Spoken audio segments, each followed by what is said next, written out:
Hi, this is Mark Purdue, and you're watching EKG Video Tutorial 3.0 Rhythm. Under the category of rhythm, we're trying to answer the question, where is cardiac electrical activity originating from? This is going to tell us what the heart's underlying rhythm really is. In the normal patient, we all know that the rhythm should be coming from the SA node. High in the right atrium, we're going to see a depolarization of the sinoatrial node, which is going to generate a normal heart rate of something like 60 to 100.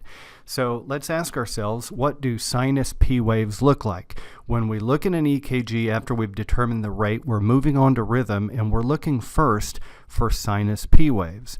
We are going to look first in lead 2, and we are going to see that they are upright in lead 2.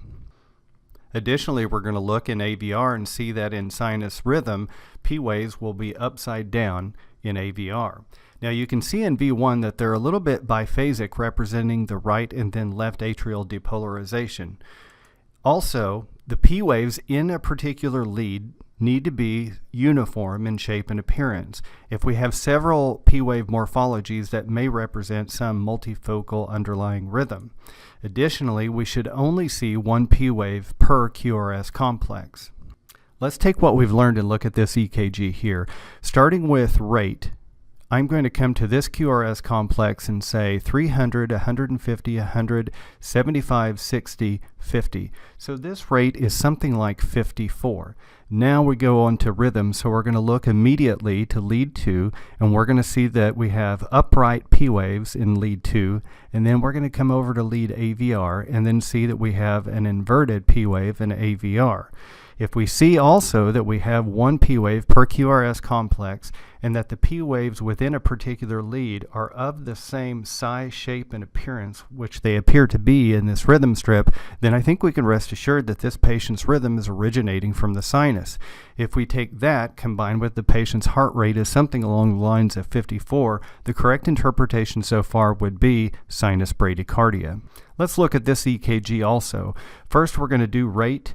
And so we're going to see here that we have a QRS complex on the heavy hatch mark here. So we're going to count 300, 150, 100, 75, 60, 50. Again, slightly faster than 50, only one small box. We might say something like rate of 52. Now rhythm. We go up to lead 2 to look for a P wave.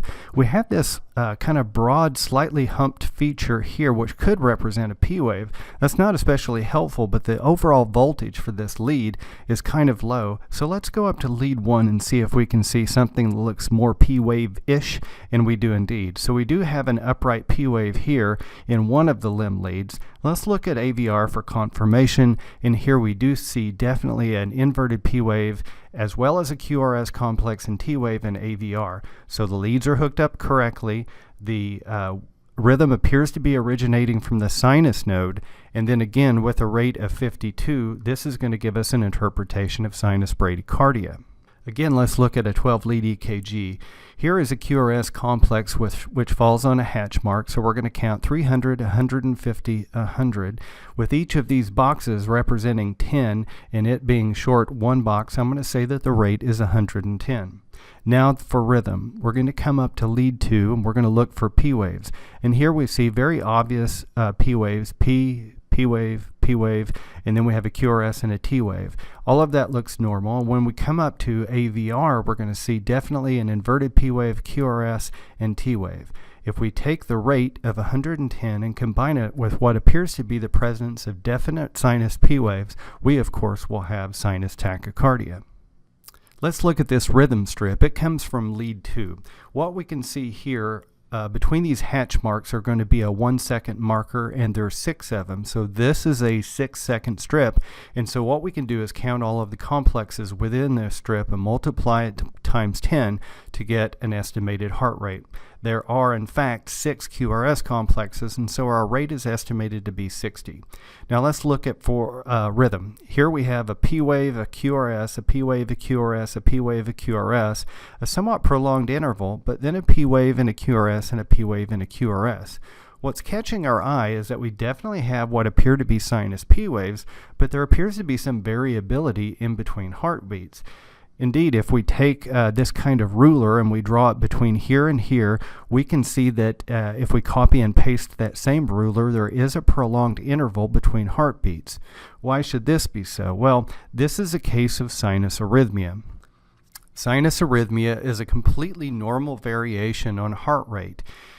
We see this when sinus P waves are evident, but there is some variability between the QRS complexes. We refer to that as sinus arrhythmia. Keep in mind that our manifested heart rate at any time is because of the autonomic regulation of heart rate. On the sympathetic side, we have increased sinoatrial node activity, increased rate of conduction, and so on as a result of stimulation of beta-1 receptors. On the left-hand side, on the parasympathetic component, we have an inhibitory effect by increased vagal tone, so that if there is increased vagal tone to the heart, we're going to see a decreased rate of sinoatrial pacing, so a lower overall heart rate from the SA node, decreased rate of conduction, decreased force of contraction, and so on.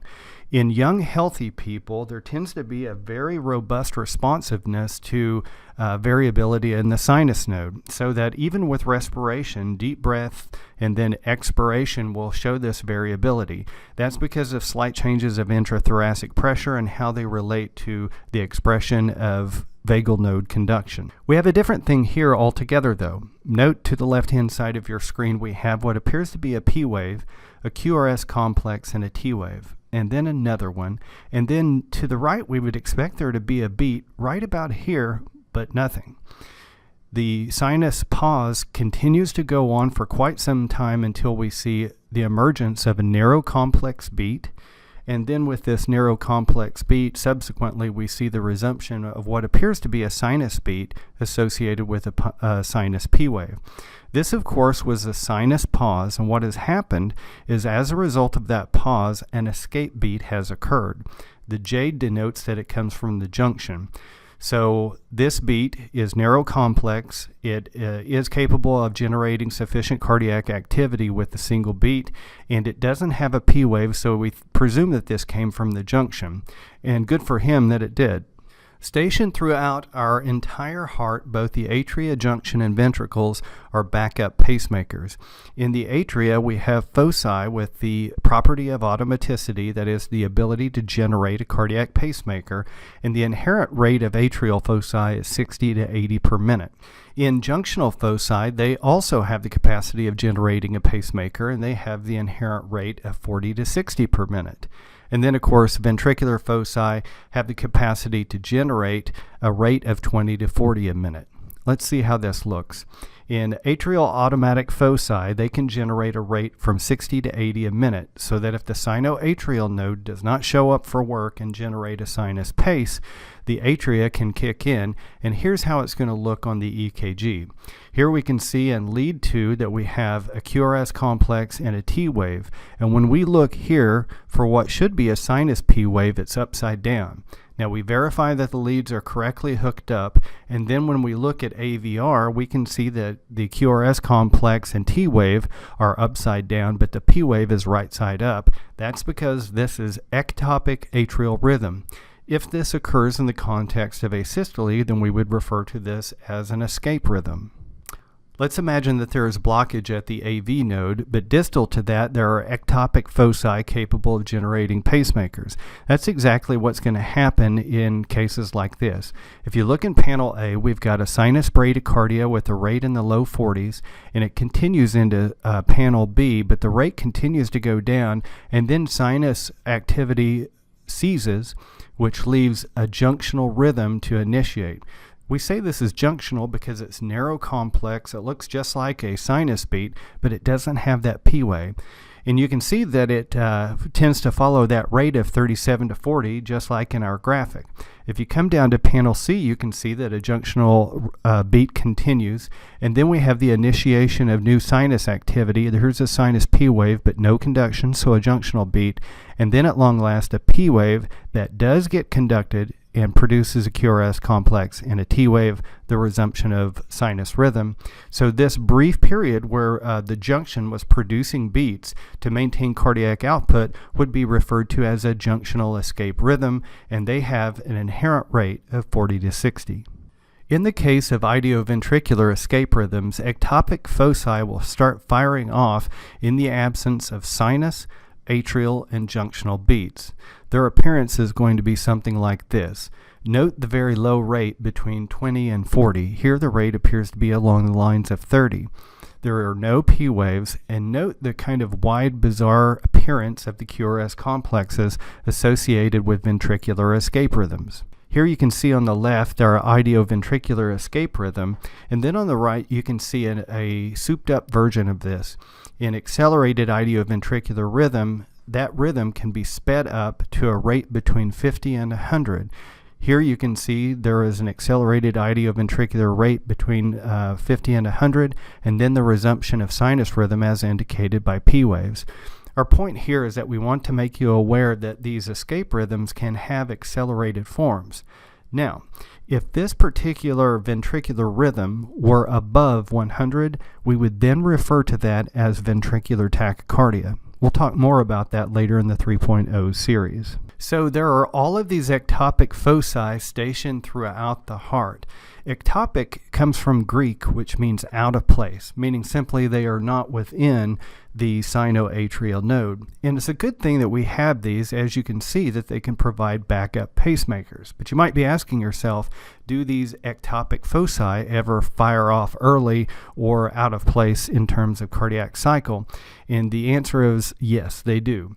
When they fire off early within the cardiac cycle and they come from the atria, we refer to those as premature atrial contractions.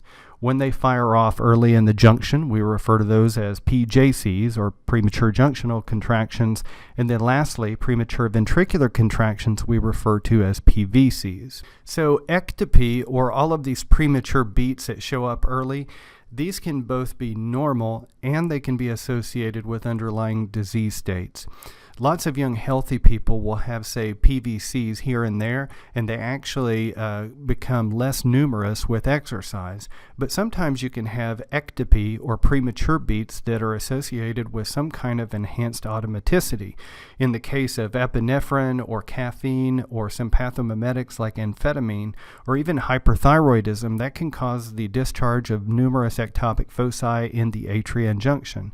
In the case of the ventricles, disease states like ischemic cardiomyopathy or severe hypokalemia or low potassium can generate these rhythms. We'll talk more about that later. Just keep in mind that in healthy people, ectopy can occur and it's normal or benign, and in people with underlying disease states, the ectopy can be associated with those disease states. Let's have a look at this strip. Here we can see to the far left we have a P wave, a QRS complex, and then what appears to be normal early in the cardiac cycle, we have a normal narrow QRS complex, a T wave, but it's preceded by what looks like a biphasic P wave. Here we see a sinus beat, a sinus beat, a sinus beat, a sinus beat, and then this funky thing right here. Narrow complex has a normal T wave, but the P wave appears to be biphasic. We had that same thing happen over here.